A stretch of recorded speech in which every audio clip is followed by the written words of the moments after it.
My name is Alexa. I am coming to you from Special Needs Cobb. We are a nonprofit organization based in Marietta. We own and manage 23 group homes for adults with intellectual and developmental disabilities in Cobb County.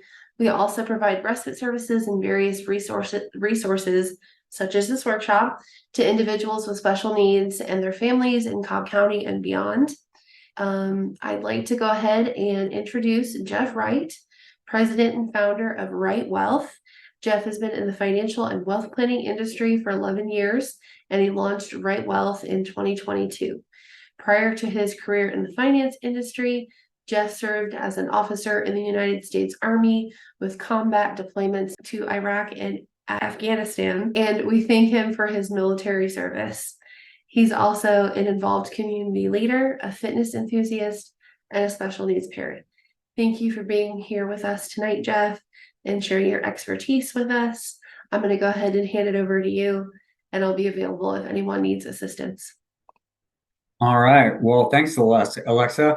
And thanks to everyone for joining. I'm excited to be here and happy to just share some of my thoughts, philosophies, and tips and tricks when it comes to this thing that we call financial planning. And then especially, of course, as it applies to a lot of us and in the special needs world where we have these extra set of considerations and circumstances that we have to build into that overall picture there. So I'll share a screen here and start with a little bit about myself.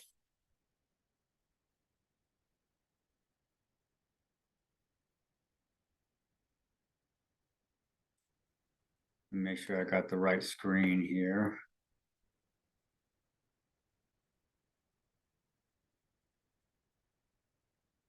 There we go. So a little bit more about myself. Alexa gave a bit of the background there, my time in the Army and my time in the industry. When I left the Army, I got an MBA and I joined Merrill Lynch. I worked at Merrill Lynch for about 6 years. And I was on this ultra high net worth team. So it was like extremely wealthy people. It was fascinating estate planning, investment research and management, tax planning, just multifaceted. And it was really interesting. I really enjoyed it. Great place to learn the industry. At the end of the day, I wanted to be completely independent for a couple of reasons. I wanted to build something for myself.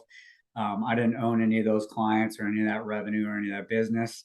And more importantly, I wanted to be a fiduciary, an independent fiduciary, and I wanted to be able to help whoever I felt compelled and called to help, rather than requiring some astronomical $10 or $20 million account minimum.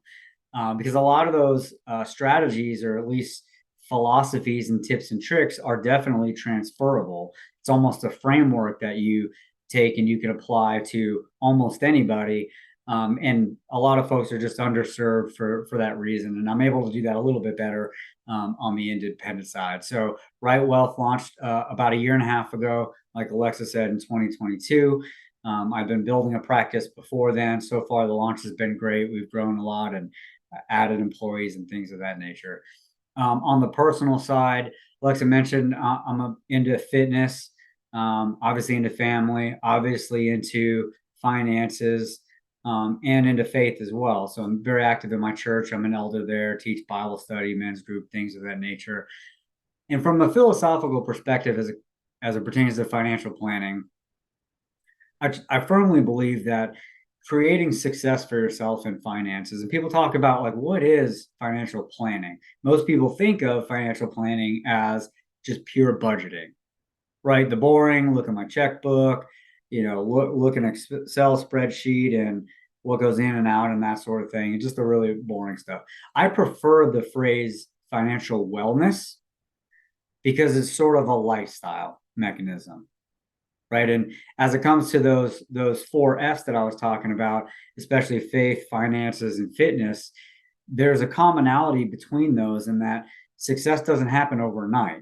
Success doesn't happen accidentally. So financial wellness, building a financial future that allows you the flexibility that really supports your goals and dreams. I think finances should be a support resource or a support mechanism and not a limiter or an inhibitor. At least that's my dream and my vision of what I want folks to understand. In order to get there, it doesn't happen by accident. It's little by little, it's the daily habits, the weekly habits, the monthly habits that are building towards something greater in the future. And that's the same with fitness, right? If you never ran a marathon or never ran, you're probably not going to wake up and run 26 miles on day one.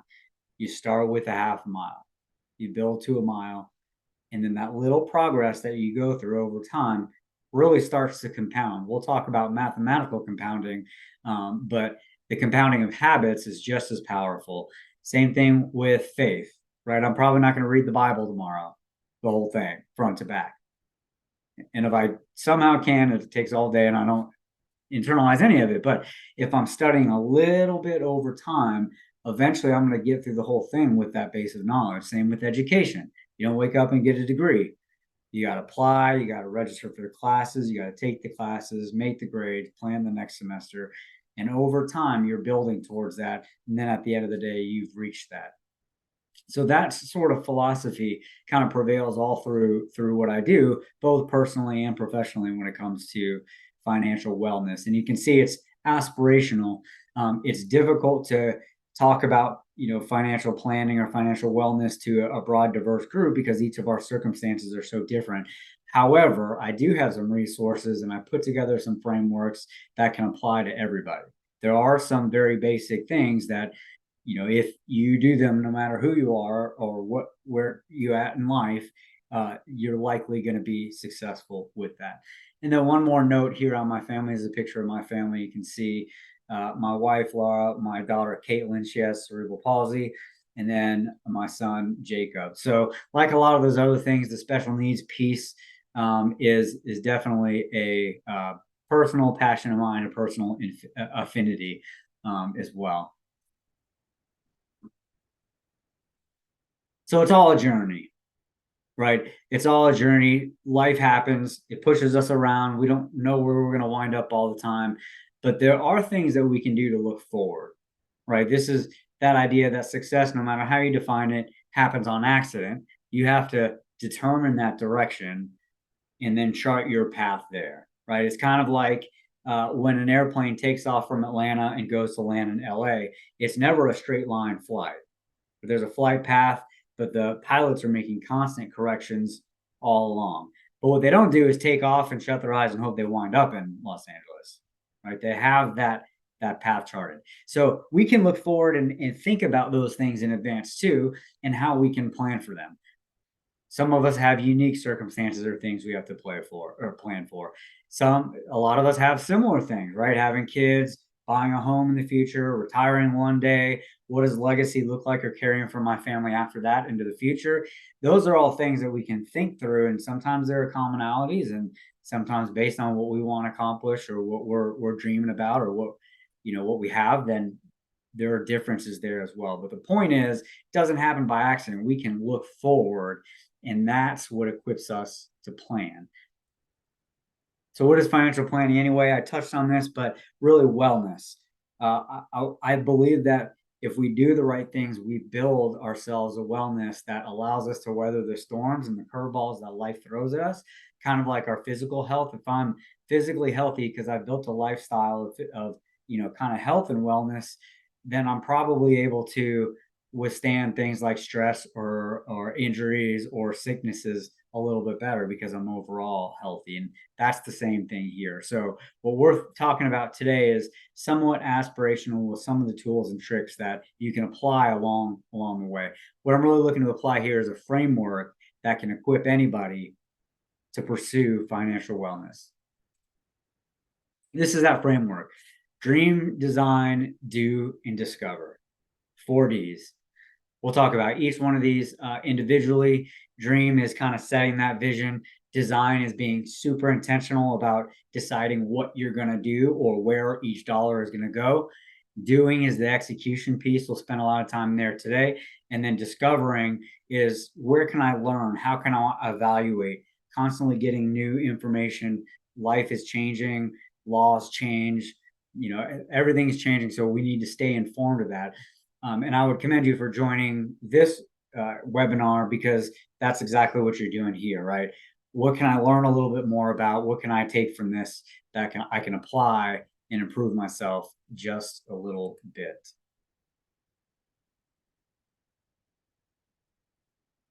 So dream, right? This is the fun part. What are your goals? What are your aspirations? What would you love to see into the future? What do you want for your career? Think more about money, more than just about money, because the money is there to support that. What do you want for your family? A lot of people think about retiring, and that's a great example. What do you want that to look like? Do you want to travel the world? Do you want to play golf? Do you want to volunteer at, a local nonprofit and serve the community that way? A lot of us have concerns about our children in the future and having them, cared for and provided for, especially depending on the severity of their special needs, to the extent that they can or can't do them themselves or require help. My daughter is always going to need some level of help. But we can dream about what we want that to look like, because that equips us to pursue that dream. So, for instance, with my daughter, I want her to live as independently as possible, but I want her to be fully provided for and to thrive in the place that she is. Right? I'm not always going to be around, but if I think about what I want her life to look like in the future, then I can start to plan for that. Dream big. Dream big, but achieve small. It's really important to dream big so you can kind of unlock your potential, but that can also be a little bit overwhelming because when you realize the potential or what you'd love to see happen, sometimes it's like, oh, I don't even know how to start to get there. So dream big, and then after that, achieve small. There's always a next right thing. There's always another step to take. You've heard the term, it's a marathon, not a sprint. That's fine, but a better way to say it is it's a long, continuous walk, just one step at a time. You'll often feel like you're making no progress, but one day you'll open your eyes and look backwards and see how far you've gone, right? Dream big and then achieve small. It's that first little step. Start early. It's never too late to start, right? If you're very young in life, start now. The tiny little habits that you start now, even if it feels like unimpactful, we're going to grow forever. It's never too late. Time is actually our biggest ally or our biggest resource here to build these things over time. So start today. So that's the dream piece. Got to have a direction, got to know what we're trying to achieve and what we want life to look like. And that's really the motivator too, right? So that gives you a little bit of a purpose. Then we talk about designing the plan. All right, what's the plan? The plan is the collective set of things that we're going to do to optimize or maximize our resources towards that goal. All right, I'm going to touch on budgeting here. I don't spend a lot of time on the budgeting piece telling people how to spend their money, but I help people prioritize, right? The example here with budgeting, and by the way, budgeting, I do think it's a very necessary exercise to run. Right? You should think about and analyze over the last month or two how you spend so you know where your dollars are going, because then you can control where each dollar goes. If you don't know where it's going, then you're not controlling where it's flowing, right? So it's a very healthy exercise. But here's the deal. With all these things, I like I said, our money should support us along the way of life too. So I'm not one of these that says don't spend any money, don't have any fun, don't enjoy life, don't go on vacations, don't do anything. No, just prioritize and plan for it, right? So the example here with budgeting is that cup of coffee every day, right? And this is why a lot of times people don't like financial discussions, because someone will get up there and just say, stop buying that cup of coffee every day. Like if you buy a cup of coffee from Starbucks daily, it's going to prevent you from becoming a multi-billionaire or whatever. And that's just silly, right? The idea is run that budget and see how much you're spending in that category and every other category. And based on what you learn your behaviors have been, you may find it upon yourself to make some adjustments, right? So if you enjoy going to Starbucks and it's $100 a month and that's not really changing your plans, and that's fine. If you look at something like that and it's $2,000 a month, you probably don't even realize it. So you say, oh my goodness, I don't need to just cut it out completely, but I won't even miss cutting it in half, right? And that's the purpose of budgeting. Where are my dollars going? And is that aligned with where I want them to go? Because you can't make adjustments if you don't know what's happening there. So that's my one piece on the budgeting. It's a helpful exercise to do periodically. I don't think you need to kill yourself and make your life miserable counting every single penny. At the end of the day, designing our future and designing our finances comes down to the behaviors that we have. Obviously, a big one is expenses that are going to support our future, whether it's those dreams of vacations, retiring. And then especially the big one on expenses are things like medical care, or holistic care for our families deep into the future. At the end of the day, when it comes to the pure financial piece, it's pretty straightforward. We save, we spend, and we earn, right? So we can always earn more or earn longer. We can spend less, we can invest more. Those are the three mechanisms that we have. But a lot of times it's not that simple. So all these factors kind of come to play at each other. And at the meantime, one of the good ways it's not that simple is that there are resources out there, right? The public benefits, and we'll talk about a couple of these as well. But if we're thinking about how much income we have and how much expenses that we have, one way to really mitigate that is to look at those resources that are out there that are going to support either side of that coin, which is going to build up to that future kind of going forward. That makes sense. And then lastly, got to protect the plan, and we'll talk about ways to do that. So once we have our dreams, we have to be very intentional about setting up that plan, charting those behaviors and some of it's going to be research projects and applying for different resources or running that budget and deciding how much we're going to save and invest and things like that. But we got to design the plan. And then from there, we got to do it, the execution piece. I'm sure everyone is aware of some of these resources, so I'll briefly touch on them. But the point here is once you're in that design and do phase, just a couple of things that are out there that some folks are aware of and some aren't, that could really help with some of those building of resources or saving of resources or expending of resources all along the way, right? And those tiny pennies that we pick up here and there accumulate and compound over time. So some of these things that are out there can be really helpful, like Medicaid, basic medical care for low-income individuals, right? And there are subsequent programs too, premium reimbursement programs like HIP and CHIPRA and things of that nature. By the way, if you have a child with special needs and qualifying disabilities, there's a waiver in the state of Georgia. I'll talk about that in a second, called the Katie Beckett waiver, that waives the income of the family and that child can be on Medicaid. So for instance, no matter how much money I make in my business or my career, or if my spouse works, that sort of thing, my daughter is on Medicaid because of that waiver. A lot of the public benefits are designed to help low income or kind of lower net worth or more poor folks. And so by allowing it to apply to special needs or disabilities, what it's called is means tested, where they look at what are your financial resources, and if you make too much or if you have too much personally, you may not qualify for those. That's a big topic or a big concept we'll talk about, which is the means tested. Supplemental security income, that's an income stream that if you have qualifying disabilities or your child does, you might have access to an income stream from the Social Security system.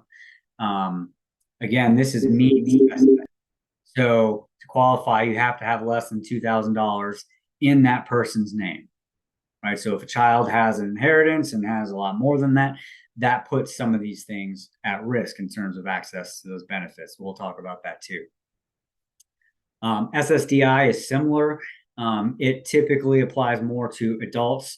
So as our kids with special needs grow into adulthood, if that inhibits their ability to earn and obtain work and employment, this is something that can help with that too, with this qualification. So these are the main ones that I come across most frequently in terms of addressing these different things that can help along the way. There are a few others out there, and I listed a couple there that applies kind of similar to SSI, but quite basically, if I have a child with special needs and healthcare is a big problem of mine, and then all of a sudden they can get on Medicaid with a Katie Beckett waiver, then that might alleviate that burden significantly.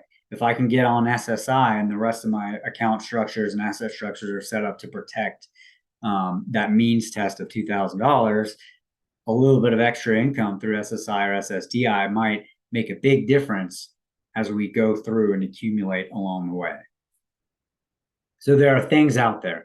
A lot of people know about these, but you'd really be surprised how many folks don't know about these things that I talked to. I mean, let's face it, when we are first confronted with a special need or a family member with special needs, how or why would we know about these things, right? So a lot of my conversations with folks are people with young children, really young children that might have a diagnosis of some sort, and they just don't even know about this stuff yet because they're still, a lot of times they're still dealing with it, right? They're still figuring it out. They're still getting set up. They're still getting their feet under them, and that's something that a lot of us experience and feel for the rest of our lives. So you'd be surprised how many people aren't even aware of those, which is why I mentioned them. Even though this is a great nonprofit and you're all here, obviously, having learned from Special Needs Cobb, you're probably aware of some of this, but you'd be surprised how many are not. So we got to protect those resources, right, and those assets. So if we're able to get access to some of those benefits, there are ways that we can protect it. So I mentioned the Katie Beckett waiver already, which basically says, hey, if Medicaid is for low income individuals or disabled or special needs individuals, well, for children, we can actually waive the income of that family. And then that child with qualifying special needs or disabilities can be accepted into Medicaid. And once you're in Medicaid, some of those other health insurance premium plans might come into play. ABLE accounts are pretty well known. It's kind of like an IRA. There's a little tax advantage, but it's a way for the beneficiary, the individual with special needs, to save in an investment or retirement type account, and it's protected from that means test, right? So if I'm employed and I'm working, I'm starting to save, but I also have SSI and Medicaid and some other things. If I'm older, SSDI, maybe even as an adult. Well, to the extent that I can shelter or contribute into an ABLE account or something similar to that, then that's going to protect that means test of $2,000 into my name, which could put at risk my ability to access some of those benefits over time. The ABLE account's investment account, they're not that new, but they're kind of developing with each kind of CARES Act and everything. There's different tweaks to it. So it's kind of been developing and catching more traction. More people are starting to understand and use them. Another big one here is the special needs trust and estate planning. This is perhaps the most important piece of it all, because any estate plan is ultimately the way that we can control what happens after we're gone. I tell everybody has an estate plan. But if you don't have a will and a trust plan set up, then your estate plan is what the state says. And especially if I have a child with special needs, I don't want to leave it up to the court system in the state of Georgia to determine what happens to my family should something happen. So this is one of the most important things. When it comes to, so just quite basically, a trust is a type of legal entity that has usually a grantor, someone that's putting the money in there, a trustee, someone that's controlling the assets in that trust, and then a beneficiary who that trust is for. And there's all kinds of trusts out there. And ultimately, it provides usually a little bit of protection and a little bit of sense of control. If something should happen to somebody, and then based on the will, and the trustee has control to execute, the plans of the trust to benefit the beneficiary. When it comes to special needs planning, special needs trusts are specifically written, again, to protect against those means testing. Right? And there's two types of special needs trusts. I'm going to start with the third-party special needs trust because that's a little more common. And this is a special needs trust where the grantor, meaning the person putting the money into it, is not the beneficiary. So if we're talking about a child that is the beneficiary of a special needs trust, then a third-party trust would be where the grandparents' gifts would go, or a life insurance payout or an inheritance or something like that, right? So the way that this can go wrong is if grandparents don't know that the grandchild has these public benefits, Medicaid and SSI, that are means tested, their will has an inheritance to all the grandchildren, and then the grandchild inherits 10,000 or 20,000 or 100,000 or whatever it is based on that will, that inheritance of that estate. And then they're in trouble because they lose or could potentially lose access to that. So a third party trust is set up for people other than that, in this case, child or the beneficiary, to put money into it. So it's still there for the benefit of the child with a trustee to control it based on the rules of it. However, it's written in such a way to protect against losing those resources. A first party trust is where someone contributes to it on their own. So if you think as a child gets older, maybe starts to work a little bit, they aren't they're making, they're maxing out their ABLE account because their contribution limits, or things of that nature, then they can put into a first party trust themselves. A first party trust, which is funded by the beneficiary, where the grantor or the donor is also the beneficiary, applies if a child does get an inheritance, like I described a second ago, and there's not already a third party trust to receive it. So again, if grandpa passes and leaves $100,000 to the child, and it names the child by name in the will and not some kind of trust, well, then that money belongs to the child, and then you can put it into a first party trust within a short period of time, and then that protects some of those benefits as well. The only downside to the first party is there are circumstances later in life where the government can try to claw back some of the resources that the child or the person has participated in over time. I think that's somewhat of a rare situation, but if there's ever a choice, they can't get into anything in a third party special needs trust. So that's preferred. By the way, when it comes to special needs trust and estate planning, this is so important that when I come across someone that wants to work with me on a financial planning basis, I always send them to a trust and estate attorney first to do the special needs trust plan. Got to have the structure set up first. Right along with it, I have trusted folks that I work with, plenty on this. So it's very much a team effort, but that's the first piece, getting the structure set up, the organization set up, and then I can help you think through the long-term things on an ongoing basis. Life insurance is a very interesting tool. I typically don't view life insurance as an investment. It is definitely a necessary risk management tool, right? So the common use for, call it term life insurance, is if something happens to me, I need the max amount of coverage that's going to provide for my family for the loss of income, that's going to result as, because of my death. All that salary I would have earned, I won't. So I need a big chunk of money to provide for that. Term life is usually the best way to do that because it's inexpensive for the amount that you get. Now, when it comes to special needs planning, that adds a little bit of a wrinkle to it, and why something like whole or second to die life might make more sense. If I don't have a massive expense of provision in the future for my child, meaning if I have a child and they're going to need care for the rest of their life, if that's not the case, and my kids are typical and they're going to move on their own, and eventually I'm going to be an empty nester, then it makes sense to use term life along the way and then let it expire when I've saved and I'm self-insured. In other words, when I go to retire, if my kids are grown and moved out, well, then I don't need life insurance to replace an income that I don't have because I'm retired and there's much less to care for, right? So that's a very basic example of how term life would work in a plan.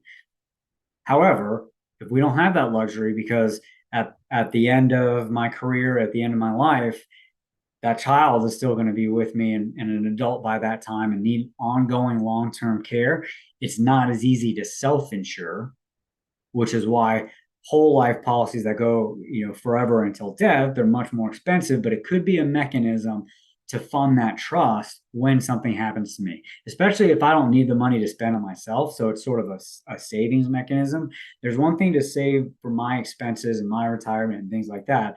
And then there's another thing to say, hey, if I'm stashing away in a vehicle like a life insurance policy or an investment vehicle that I'm never going to see, but the plan is for me not to see it because I'm providing elsewhere, this is simply for that trust or for that future care. then that's a tool that can be used. A very basic example, for folks that I've worked with, where parents with kids, maybe they're still early or mid-career, we might get a term policy on each of them to replace that loss of income if one of them, if something happens to one or the other, but then a whole life for each, or maybe even a second to die policy, which covers both of them.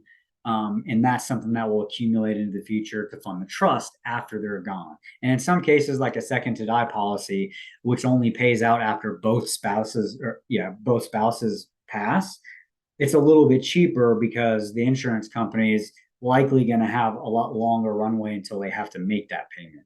So it's a little bit cheaper than an individual whole life policy typically, because for that insurance company, they might have to pay it tomorrow. They might have to pay it in 30 years. They might have to pay it in 50 years. It could go any which way. If there's two people, then it's more likely that it'll be further in the future, which makes it a little bit less expensive for the insurance company.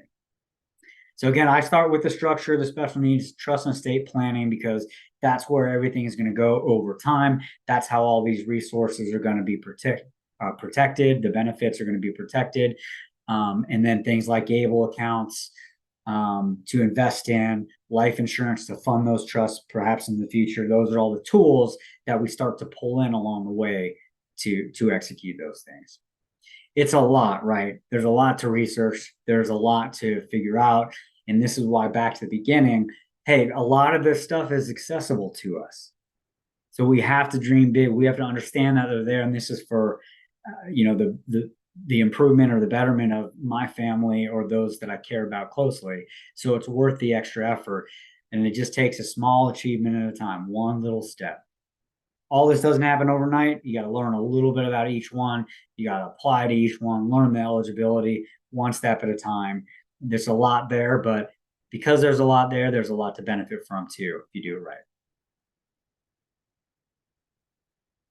And then take advantage of the planning, right? This is that compounding piece. Ultimately, all those things that are oftentimes an administrative headache, applying for different benefits, renewing, making sure they're all honored properly, dealing with health insurance, setting up a trust and estate plan.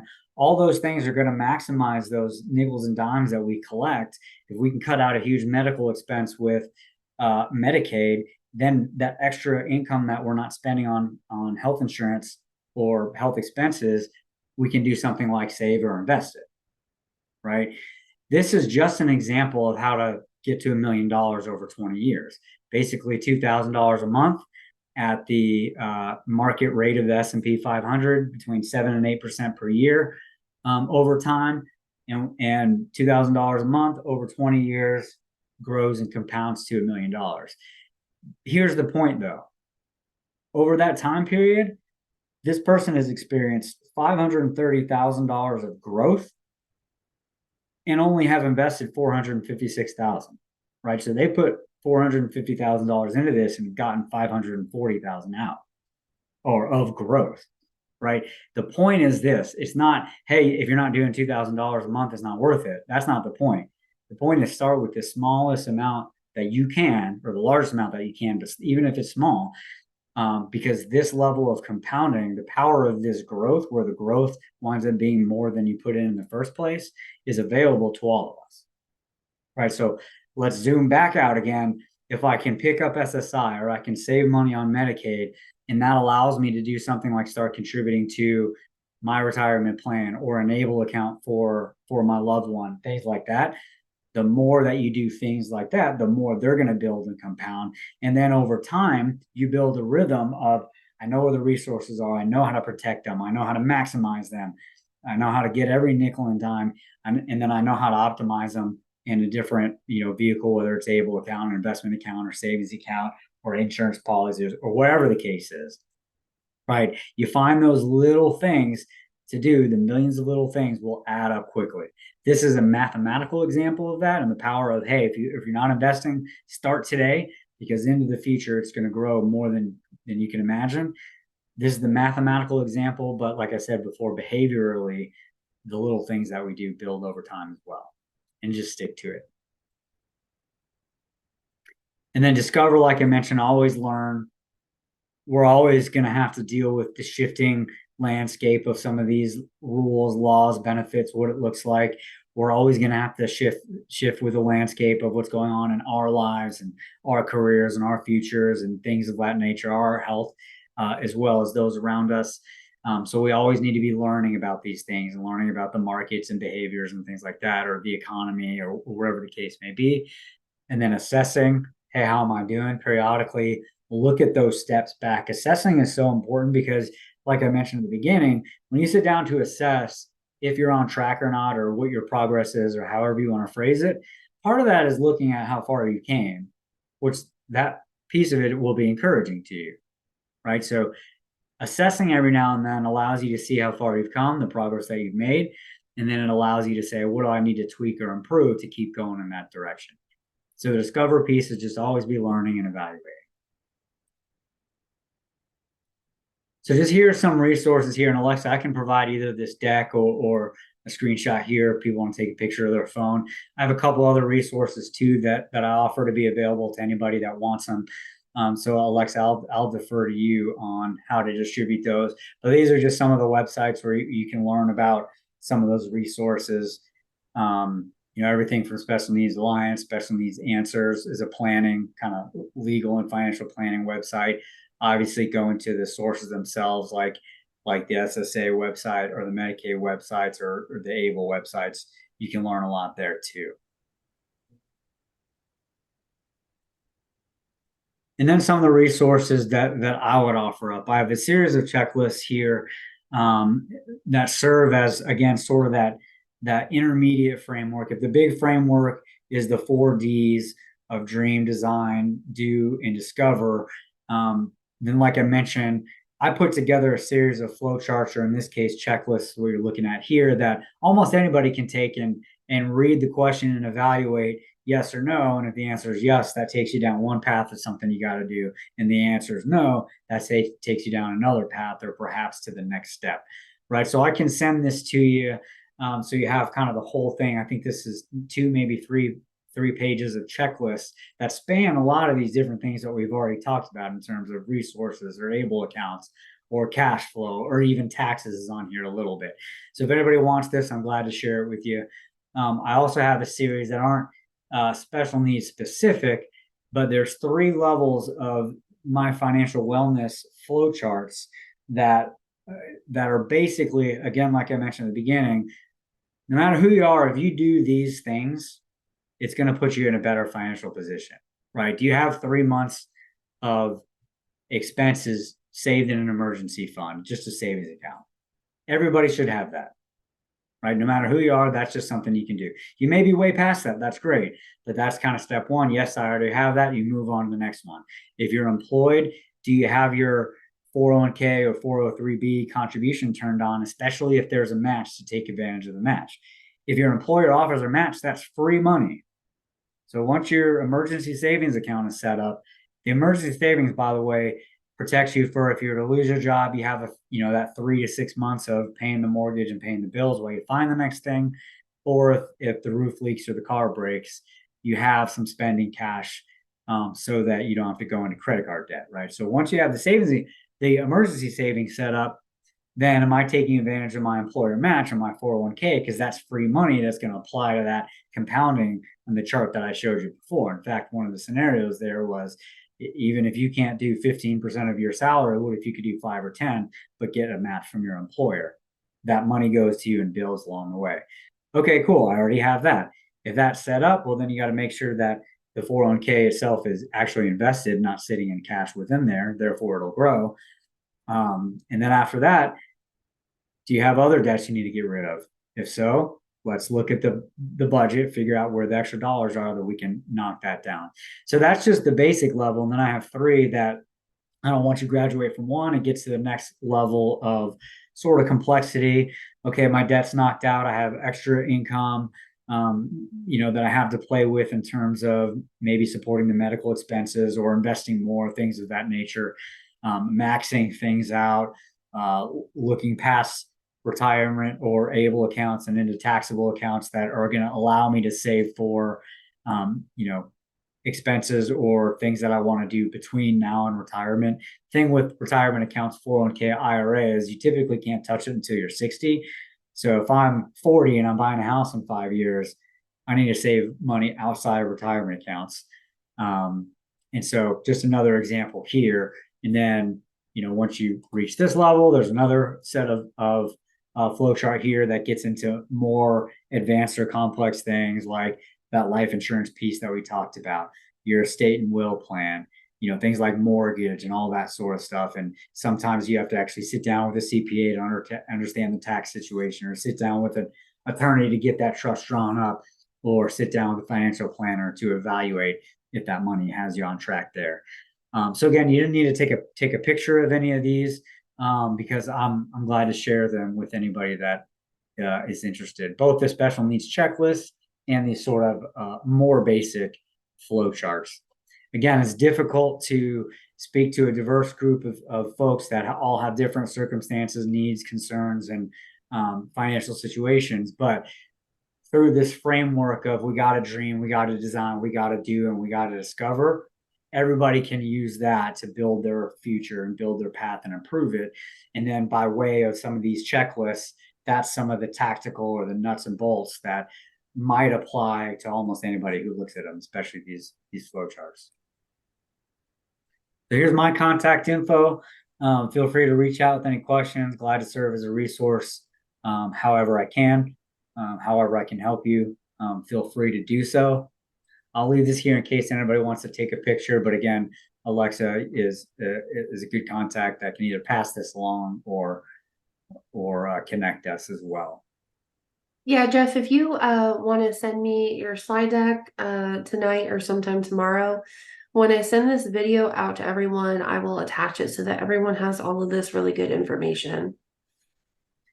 Yeah, and if you want, Alexa, I can send that as well as the actual checklist and flowcharts.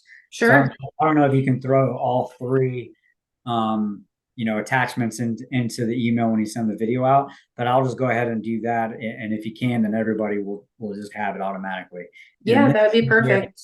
Okay, great. And then again, any follow-up questions or anything like that you guys are all welcome to reach out.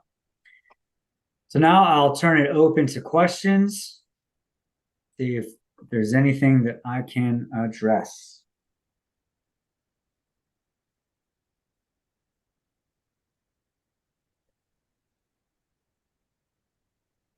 I don't see any raised hands. Feel free to throw something in the chat as well.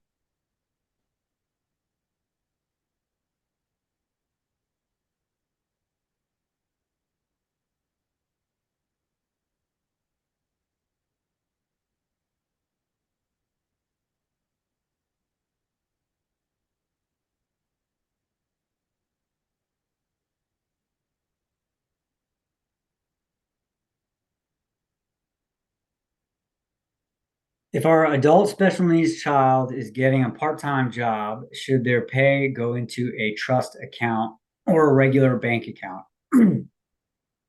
So I hate the answer of it depends. Obviously, it depends on how much they're making. It depends on if they're getting other benefits like SSI and things like that.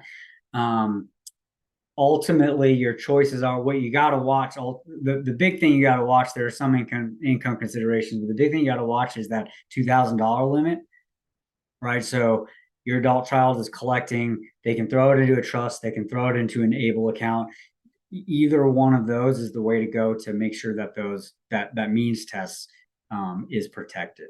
What you don't want to do is just accumulate it, right? That's when people start to get in trouble, or they're trying to figure out what do I do with it. One way to kind of think about it is if your adult child is living with you and there are expenses that you're covering for them, well, they can reimburse you for that, right? So I've heard of folks who either charge rent or a portion of the security system to their child so that they're earning their money and then they're paying back to you. And that's an expenditure. So it sort of leaves their name and estate because cash is fungible. So if my adult child is working and they're starting to make too much money, I say in air quotes, well, if I charge them rent because they're living with me, then the money is leaving their possessions going to me, right? Well, then what can I do? I can go ahead and invest that, even if it's for their behalf, or put it in a trust, or just some other account that's earmarked it and things of that nature. But that's another way to sort of protect it. So there are things you can finagle to do, finagle there. That's an example. That's not advice. You need to sit down with someone that understands all the nuances of your situation. But there are things that you can do there. Let's see. Do you assist with financial planning once your child has been granted SSI, and how to ensure the SSI is used properly? Yes, I do. It's not terribly common, but when it comes up, I do have clients in that situation. Again, I'm always going to bring in the attorney first to set up that trust and estate plan, because we're talking about getting income from SSI and maybe even other sources. One of the places that some of that income may go to is a trust, and that's got to be set up too. So that's the nice thing about my approach, or at least I think, is that when I'm working with folks, it's a team effort, right? I'm always going to have an attorney. A lot of times the attorney knows even more of the nuance on things that you can do with that income than I do, right? So I'm thinking about money, they're thinking about the law. Together, that's a pretty powerful duo. If I have a custodian checking account for my son, would you suggest changing that to a different account? Yes, because the custodial account is technically in their name, right? So you're in control of it, but it's technically in their name. To be transparent, I don't know 100% for sure if a custodial account for a minor affects the means test. I think that it does, but I'm not completely sure. So you can look into that.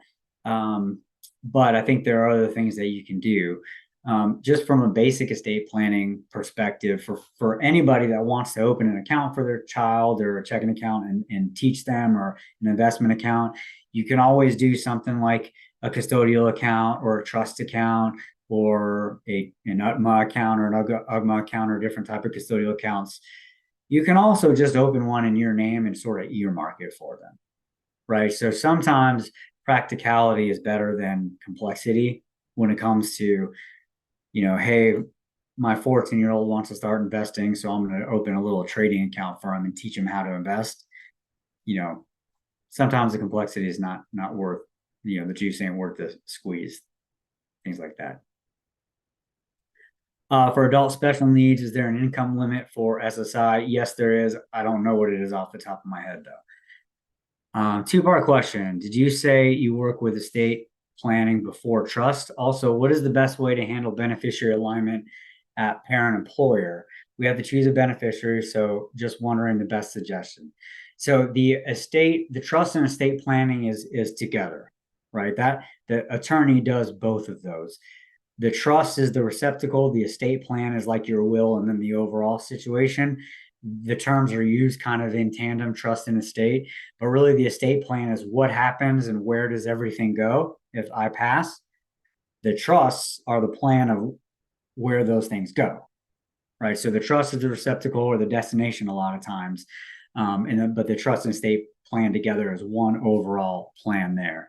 And then so when that is set up, then yes, you definitely go into your employer retirement accounts and change the beneficiaries to those trusts, right? The default is my spouse is the primary and my kid is the secondary beneficiary of my IRA or 401k. Well, once you have that estate plan set up, then the primary needs to be however the plan is set up, however your will is set up, but maybe it's your spouse as the primary, and then that special needs trust as the secondary. So yes, you definitely need to change your beneficiaries on all of your accounts that have beneficiaries once your estate plan is set up. Let's see here. How do you establish an ABLE account? Go to ablenow.org, I think it is. I'll go back to the slide where I have that. The ABLE accounts are administered at the state. They're similar to like a 529 plan. So you'll go to that website and you can do it there. ablenow.com, ABLENOW.com. And then there's kind of instructions and ways that you can do it there. So for instance, I invest for a lot of my clients, but I can't open an ABLE account for them because that's administered at the state, just like a 529 is. But you can go to the website and get that thing knocked out.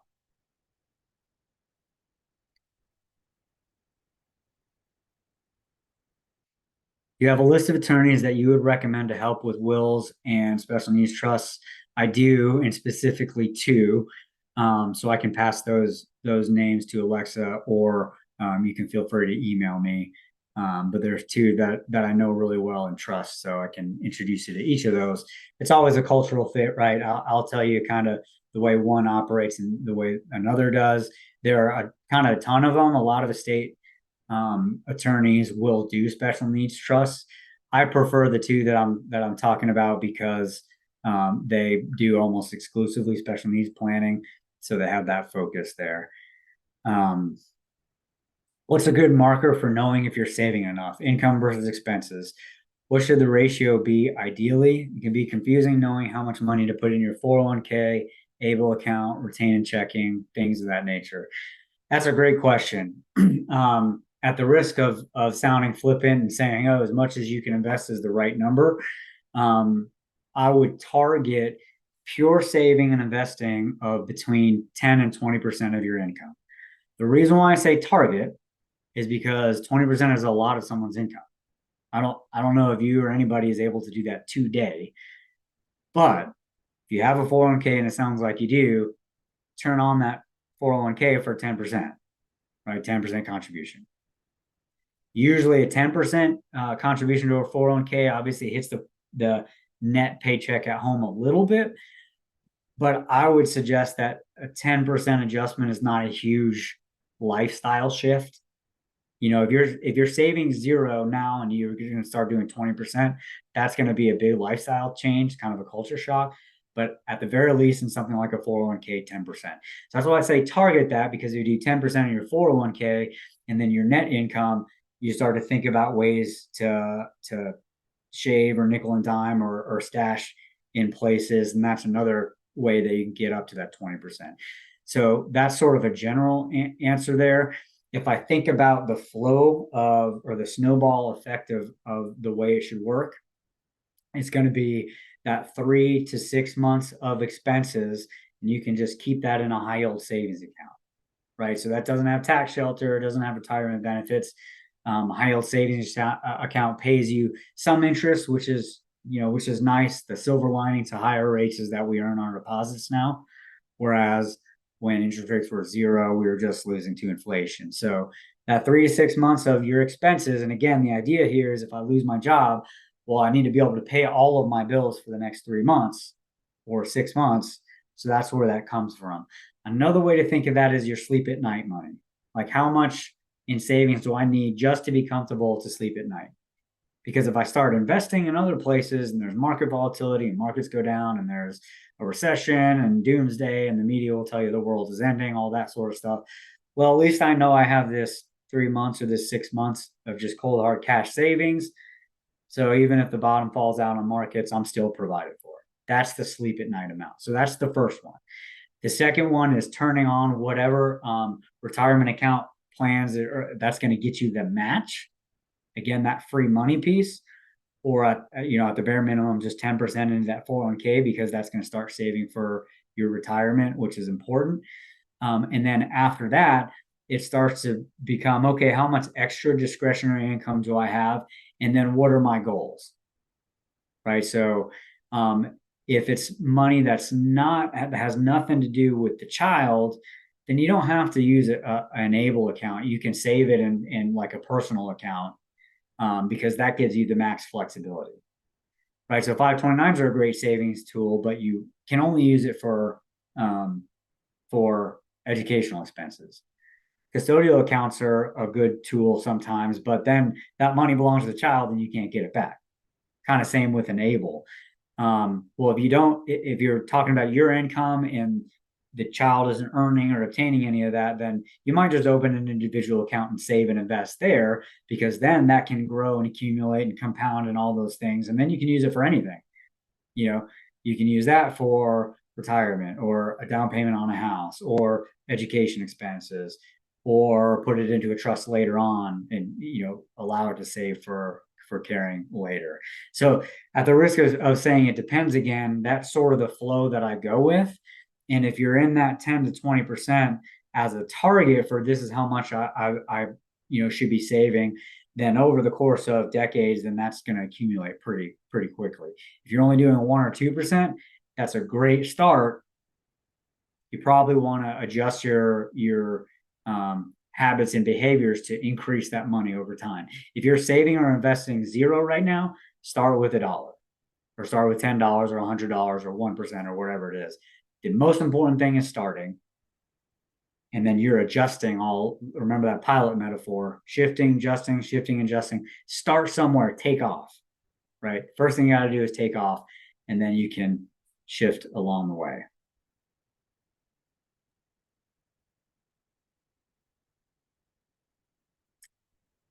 Anything else? I think I missed one. What entity determines what are allowable expenses that can be paid from a first party special needs trust for the special needs adult? So the way a special needs trust is written, in any trust, the way it works is that the grantor or whoever's setting the trust, if effectively, if it's for your child or someone, in your family, you determine what is allowable to leave the trust and go to the beneficiary, right? The way it's written protects the benefits that we're talking about, the means testing and things like that. Usually it's something like health and morale and welfare and things like that. And then the trustee is someone else who controls all that stuff. So if I have a trust set up for my children that presumably I'm the grantor, I'm putting the money into, when I wrote that trust, I identified a trustee who's someone else that's going to execute everything once I die. I've determined the rules of that, and then the trustee just executes it, right? So you write the trust how you want to do that. So the answer to your question is the attorney helps you think through what to write to make sure the trust is effectively protecting against the means testing. And then also that it's providing for what you want it to provide for, right? At the end of the day, either the beneficiary or secondary beneficiary or a trustee or a successor trustee can file with the court, and they would just go to your attorney to basically file a complaint that the trust is not being followed properly.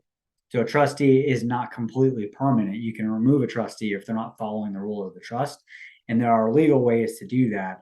That's not quite the question you're asking. Basically, you as the person setting up the trust, with the help of the attorney, make sure that it's written right so the rules can benefit the beneficiary and still protect them. But later on down the road, if those rules are not being followed, there are adjustments that can be made.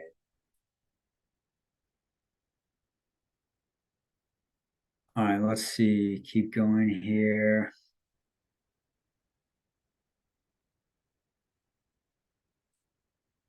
Any suggestions on a trust distribution frequency to a child over, say, 25? Without further kind of information around the specifics of the situation, it's hard to say there. I'm sorry, I can't be more specific. Are allowable expenses the same for able accounts and first party special needs trusts? In other words, are they interchangeable and can they pay for the same expenses? The able accounts has some limitations, again, kind of like a retirement account. I can look at that for you and pull up the comparisons on what they are. I don't know right off the top of my head all the nuances, but usually a first party special needs trust, based on how it's written, you can do it for anything, so there's more flexibility. Is there a cap on an able account contribution? Yes, there is. I'm going to look it up for you right now on my other screen.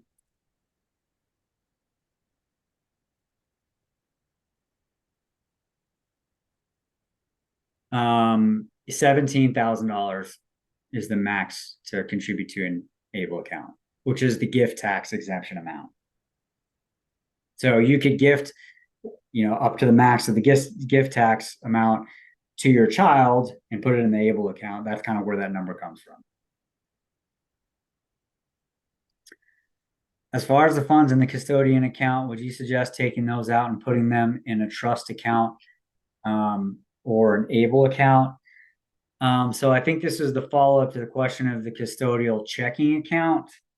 I would be curious as to the age of the child and what the purpose of that was, because if there's a custodial checking account, is that something that they're spending out of? Because they can spend it, right? I would be a little bit concerned, and again, I would need to double check that. Let's just say there's $3,000 in that custodial checking account. Well, based on their age and kind of what they need or what they like, you can go spend some of it to avoid the means test problem. But if you're looking to invest it for the purpose of investing, then yeah, I'd probably do an ABLE account. For something like that, that's pretty simple. You can just do the ABLE account. I don't think you need to set up a first party trust just for the destination of that. Again, talk with your attorney a little bit more specifically about that. What if you have both a 401k and a Roth? I can see 10% before tax, but 10% after is a hard one. How much do you suggest ideally between the two? I want to make sure I understand the question. So the way to think about like a traditional versus Roth. All right, so a 401k is just a retirement account provided by the employer. An IRA is an account you open for yourself, but they have the same treatment. It's called qualified or traditional, which is like a traditional 401k or traditional IRA, or Roth. So on the qualified traditional side, what it means is that what you put into that account reduces your taxable income for that year. So let's say I make $50,000 and I put $5,000 into a traditional 401k or IRA. Well, that year I'm only going to get taxed on $45,000. Now, after the age of 59 and a half, when I go to take it out in retirement, or 73, 74, when the required distribution kicks in, well, then I'm going to get taxed at my income rate then. Whatever my income tax rate is then, based on that income or Social Security or any pensions or what the tax rates are. Roth is the opposite. So if I put $5,000 into a Roth, using the same example, well, I'm still going to pay income tax on all $5,000. But it grows tax-free, which is pretty valuable. The way to think of it, and this is a roundabout way to answering what you were specifically asking, but the way to think of it is, when is my tax rate going to be higher? No one has a crystal ball. Nobody knows for sure. But if you're early in your career and you're probably going to make more later, you'll probably be in a higher tax rate later. Then you should do Roth now and let that grow, pay lower in taxes now and let that grow in perpetuity later. If I'm a senior executive making a ton of money right now on a super, super high tax rate, then yeah, to the extent that I can do traditional qualified and reduce my income tax rate now, because when I'm retired, I presumably am not going to be making all that salary and my income tax rate will be lower. So that's more of the consideration.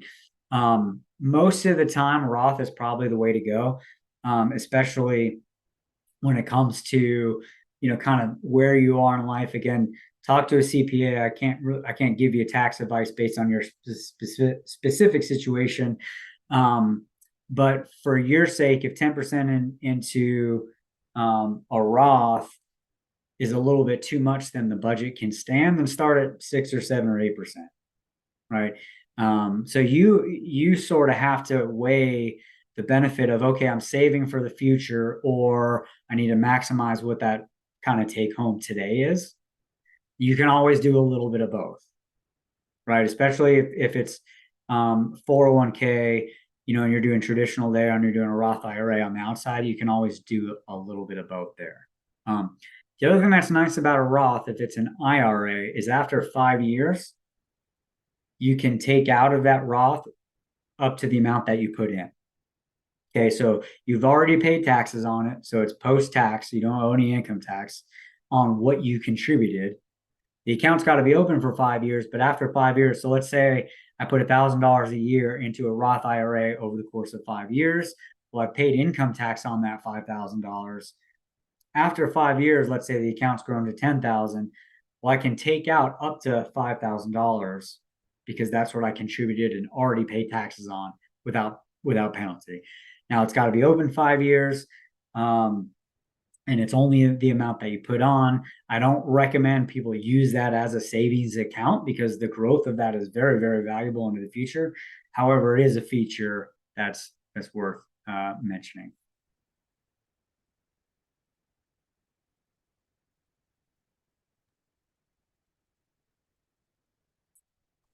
Let's see. Do able account amount affect SSI benefits? No, that's one of the purposes of the able account is to protect against that. And then if it's Chisa, I don't want to say it wrong, Miss Rawlings. Follow up with me afterwards, and we can get a little bit more specific into that custodial account. And I'm glad to help out there a little bit more specific. Or if anybody else has any other real specific personal stuff, glad to as well.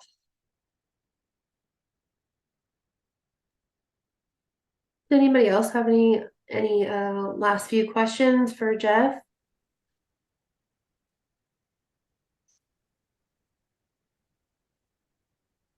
Does a special needs trust account have a monthly fee? Typically, no. So you can just go to, once you have the trust established, you can, let's say we're talking about an investment account like a brokerage account. You can go to Charles Schwab or Vanguard or E-Trade or whatever and just open a brokerage account in the name of that trust. And there aren't typically fees associated with that. Right. So a fee might come in as if you hired an investment manager to do it. Sometimes special needs trusts have written in to compensate the trustee or the executor after the fact, but those are based on the trust or your decisions on how to manage the assets in the trust. But the account itself or having a trust itself does not have an ongoing expense there.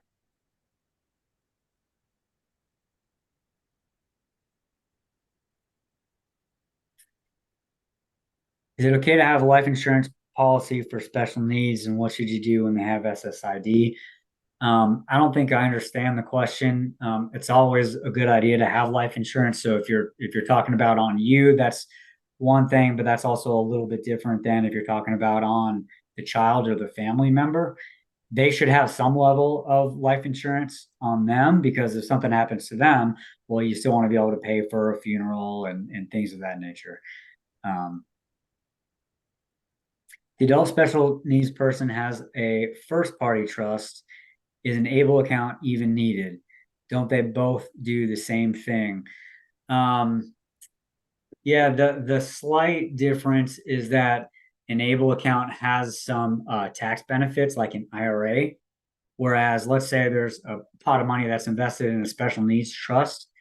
Well, that trust still needs to pay taxes, right? So let's just say I have a large investment account in a third party trust and it's earning a lot of dividends, interest, and capital gains. Well, that trust is still going to have a tax return to file, whereas an able account doesn't because it's basically an offshoot or extension of the child. And then I mentioned in passing that there are circumstances with a first party trust specifically where if the child has participated in benefits over the course of their life, and then they have some of the first party assets left, since it was their money that they put in there, the government could say, hey, I want some of that back because you had money, but we paid it. It's not a penalty. It's more of a clawback. But to my knowledge, that does not apply to able accounts. And then the last piece is sometimes trusts are just expensive to set up, right? So it's really important to have an estate plan set up and that sort of thing. But there are special needs trusts that are called testamentary, which means they don't even spring into existence until you die, right? So if I don't have a huge pot of money to put into a trust right now because I either don't have it or my child doesn't have it or I can just use an able account, well, then I don't need to have a trust in existence, but the estate plan is written such that if I die, immediately a third party trust springs to existence, and then all my life insurance and my estate pours into it. So more information, that's kind of sporadic. Again, I hate to say talk to your attorney or someone like me, but those are some of the nuances that are going to be individually dependent. All right, so y'all had some awesome questions. Thank you everybody for participating, and thank you, Jeff, so much for being here tonight and sharing all of this useful information with us.